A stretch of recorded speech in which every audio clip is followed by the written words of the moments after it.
সুপ্রিয় দর্শক, আসসালামু আলাইকুম। আশা করি সকলেই ভালো আছেন। কাঁচা হাতে পাকা রান্নাঘরে আপনাদের সকলকে স্বাগতম।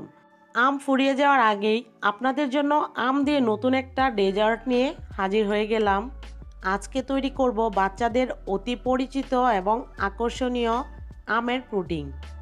এই পুডিংটা দেখতে যতটা আকর্ষণীয়, খেতেও কিন্তু অনেক বেশি মজা। আর এই পুডিংটা সফট হওয়ার কারণে একদম ছোট বাচ্চারাও কিন্তু খুব সহজেই মজা করে এই পুডিংটা খেতে পারে। দেখুন, চামচের সাহায্যে একটু চাপ দিতেই কত সুন্দর করে খুলে আসছে। রেসিপিটা পছন্দ হলে অবশ্যই লাইক, কমেন্ট, শেয়ার করবেন আর সাবস্ক্রাইব করে চ্যানেলটির পাশেই থাকবেন। আর ভিডিওটা কন্টিনিউ করুন। তাহলে চলুন বিসমিল্লাহ বলে পুডিংটা তৈরি করে নেই। আমের পুডিং তৈরি করার জন্য এখানে আমি মিডিয়াম সাইজের ফ্রেশ একটা আমের পিউরি নিয়েছি।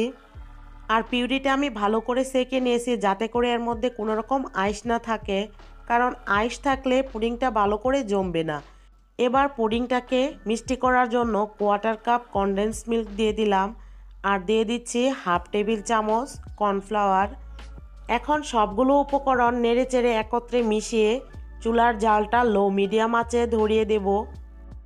আর সবগুলো উপকরণ মিক্স করার পরেই চুলার জালটা ধরাতে হবে, তা না হলে কর্নফ্লাওয়ারটা ভালো করে মিশবে না।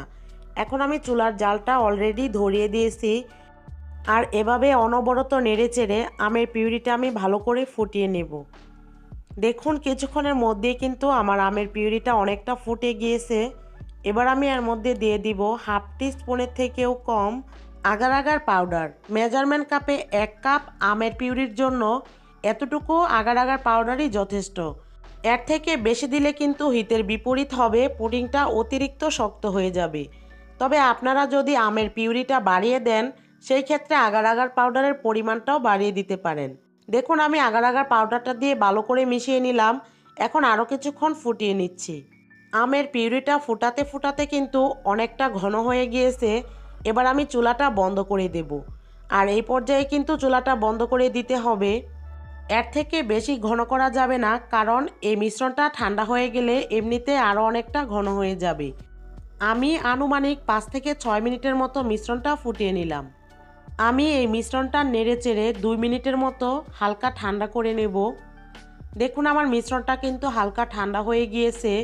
এবার এটা সেট করার পালা। আজকের পুডিংটা সেট করার জন্য এখানে আমি 2টা সিলিকনের মোল্ডের মধ্যে অল্প একটু তেল ব্রাশ করে নিয়েছি, যাতে পুডিংটা খোলার সময় কোনো রকম সমস্যা না হয়। এখন আমি আমের মিশ্রণটা মোল্ডের মধ্যে ঢেলে দিচ্ছি।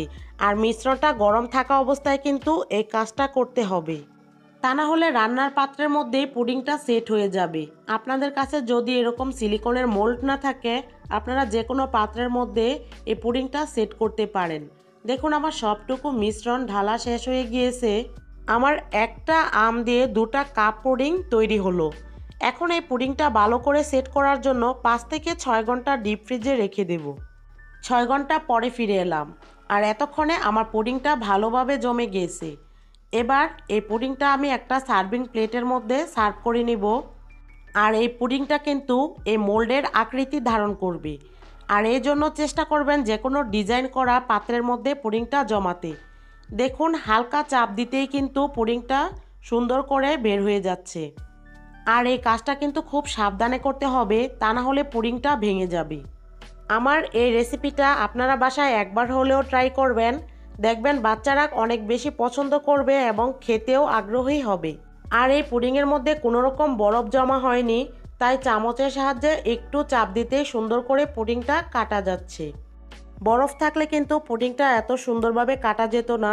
আমার আজকের রেসিপিটা যারা কন্টিনিউ করেছেন তাদেরকে অসংখ্য ধন্যবাদ জানিয়ে এখানেই বিদায় নিচ্ছি। সবাই ভালো থাকবেন, সুস্থ থাকবেন। আল্লাহ হাফেজ।